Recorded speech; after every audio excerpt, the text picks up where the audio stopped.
One of the most difficult things when you're playing Sorare is working out the timing. When to buy a card? When is the best time? Is it at the beginning of the season? Is it 1 month into the season? Is it 1 month at the end of the old season? Is it right in the middle? Is it as soon as you need them? Is it as soon as you can get them? It's one of these things that I'm forever getting asked and we're forever all talking about, but I've never really got around to making a video and just laying out all the experiences I've had, my thoughts and feelings on it, and my actual strategy when it comes to when to buy guys. Now, this isn't an exact science, and it is a real each to their own in terms of acquisition strategy, so there will be a bit of my own personal flavour through this, but as I say, the aim of the video is to share some experiences with when to time things, when you can time things, some things to consider you've maybe not thought about before, maybe some things you knew that you forgot about. At any point in the video, if you do, laugh, you learn, you like something, or whatever, please do like and subscribe to the channel, share and retweet, all that good stuff, guys. Stay out of trouble. And let's just get stuck right into it.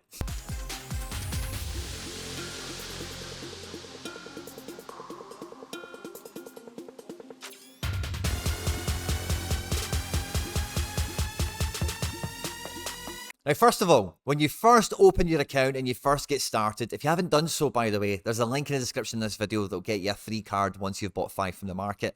If you get questions, or you get stuck or whatever, hit me up in the comment section. I'll come and sort you out. But for the first week, the first month, no one thinks about the timing of when they buy something. They just want to get stuff in now. So I've got some stuff that I can start playing with as soon as possible. And you know, there's some merit to that because you do learn by doing, primarily in my experience, and by getting into the SO5 arena, have some teams fail, make some bad buys, you can learn some lessons and they can serve you pretty well in the long run, depending on the cost of those lessons. That's always the thing I'm worried about when it comes to you guys out there, which is why I make these videos. The cheaper mistakes are, the better. Very rarely is the best time to buy someone the day you open your account. Very rarely is the best time to buy someone the first time you look at them. Very rarely is it the best time to buy someone after they've just dropped a big sweaty green score. But we all do it, and people do it all the time, and that's fine. But what we're really thinking about and what we're trying to target is your targets, your watch list, the guys you're watching around on the market. He would make a big difference to my team because I need a guy that fits this profile, but I don't want to overspend and I don't want to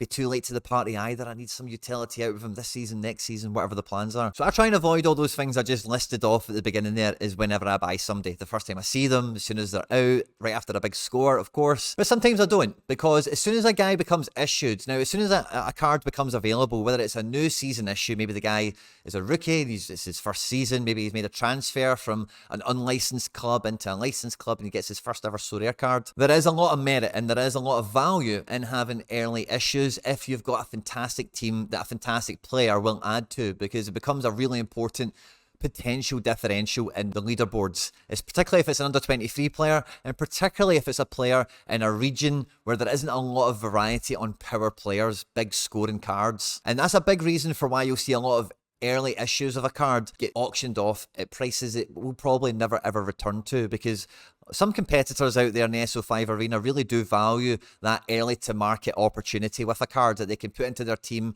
makes them better, and it makes them better in a different way to their competition on the leaderboard that separates them from the pack, as it were. Particularly at rare, super rare, unique level, even more so. I've bought a lot of early issues, and a big part of the reason I will do that, number one, it might be a serial number, and I'm a mad collector. Sometimes I like that, so that's something else to consider with early season issues. But I like getting the early ones as well for the simple fact that a lot of people will probably think a lot of them will be overpriced, and a lot of early season cards are overpriced, but there normally is one or two in the first batch that goes out that is cheaper than the rest, and if you can get that one, in my opinion, by the time you get halfway through the season, if you've kept on to that card, you'll have a card in a really strong position for the next end of the season and then into the following beginning of season, if that makes sense. So with an early season buy, you really need to have a wide angle view on the card, because you will be spending, whether you like it or not, more than someone will in 2 weeks, in 2 months, and in maybe not 2 years, but you get my point, across the season. Because a lot of the Sorare market's viewpoint on valuation is the immediate term utility. When guys go into off seasons, go into break periods in the season, whatever, the market doesn't value them the same as the guy that's playing tomorrow. So by buying early season, you need to understand what you're spending that extra money against. And for me, it is that immediate term, being early to market possibility, as well as the back end of the season, early next season ability to be an OP version of that card, because it's an earlier issue. In theory, should have more XP than any other cards from that season, particularly if it is a new face, a guy that's never had a card before. If we're talking about a guy that's had previous seasons, previous issues, some of these details don't matter at all. Now, buying early season and buying at the end or in the off season is pretty much the polar opposite, but it's the next natural place to talk about, because naturally that's the time where you would expect them to be the cheapest when they are in the off season, and generally that does happen. They do bottom out in the off-season when they're not playing anymore. But generally the way the market tends to react, and we can see this with different players across the time on Sorare, but the market's not stupid. People get prepared a few months before the end of the season. They move out their excess, the guys that they think, hey, I might not get this price for this guy in a month and I don't really need him. So that dip starts to happen towards the back end of a season normally. So buying in the off-season can be a great time because you'll normally get people that are quite motivated to sell because they'll probably want to move the card on for money to get a replacement or do something else with. But then you'll have a card that's not playing at the moment and you'll need to really sit and wait on it. And some people, like I mentioned at the beginning,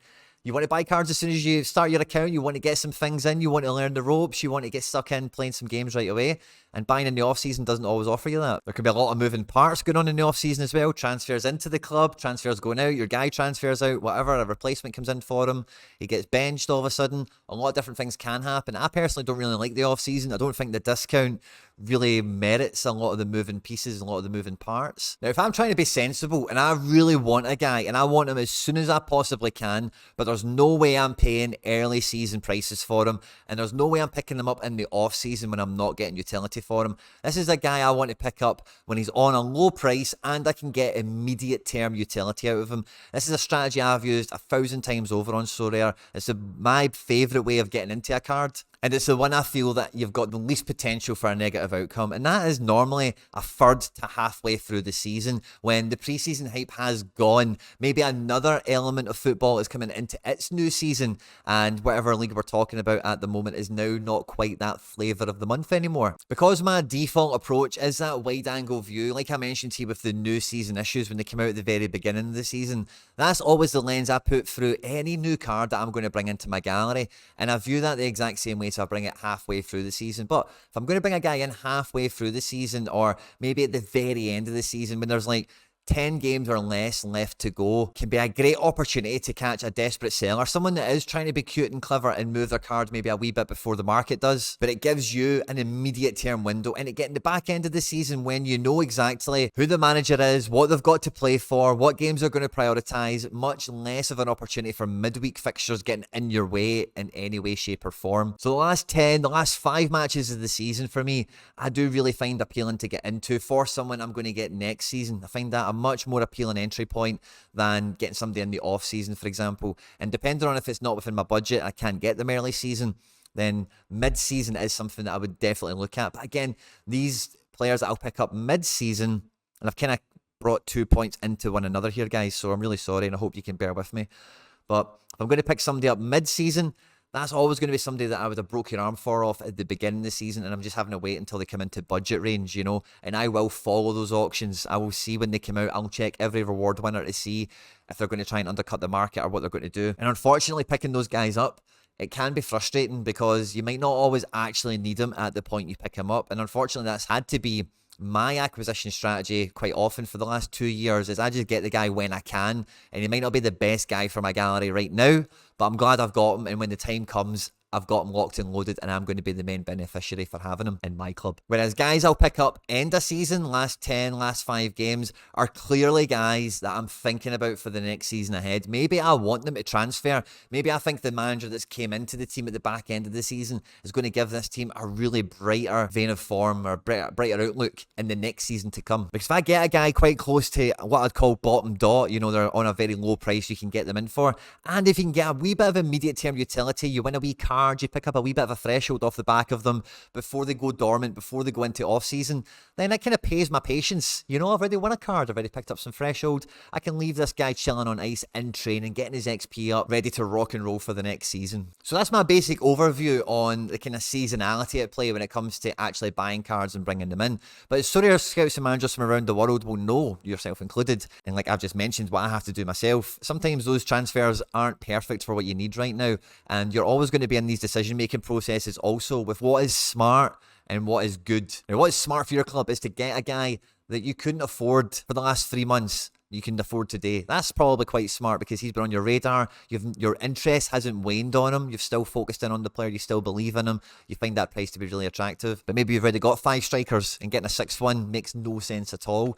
So you really need to balance it up with, well, who is the defender then that I need? I've only got 3 defenders. Who is the defender that's also in this category? Maybe I'm not quite as excited about them as the forward that I can finally afford. But is there a defender that kind of mirrors this, but is smarter for me and my club to do better, to win more? And identifying what you're missing and what you're needing, the only way to really do that is to be going through your lineup builders with a fine tooth comb. You know, when you're really reviewing your game week, when you're building your game week, thinking about really who's letting me down here. It's my defence. All my defence are rubbish, or none of my midfielders can score a goal, or my strikers never start, or my goalkeeper can't do this. And the right time to buy those guys is really as soon as you identify the problem. But ideally, you're not identifying a problem and then finding a solution in 10, 20 minutes. Ideally, you've got a little bank of players, you've got a little watch list or 2 going around, you're tracking guys, you troubleshoot, you identify the problems, you've maybe got a list of a couple of guys to go and get. And then with the seasonality details that we've detailed earlier in the video, I'm going to try and optimize my selection around those types of dynamics. Because very few Sorare players have got an infinite budget, and even if you do have a big budget, no one wants to spend over the odds. Everyone wants to be cute and clever on the market, and everyone wants to get the best deals for them and their club. I hope this video helps you do that in any way, shape, or form. Like, subscribe, share, and retweet if you've enjoyed this, of course. And I'll catch you on the next one. Take care. Bye-bye.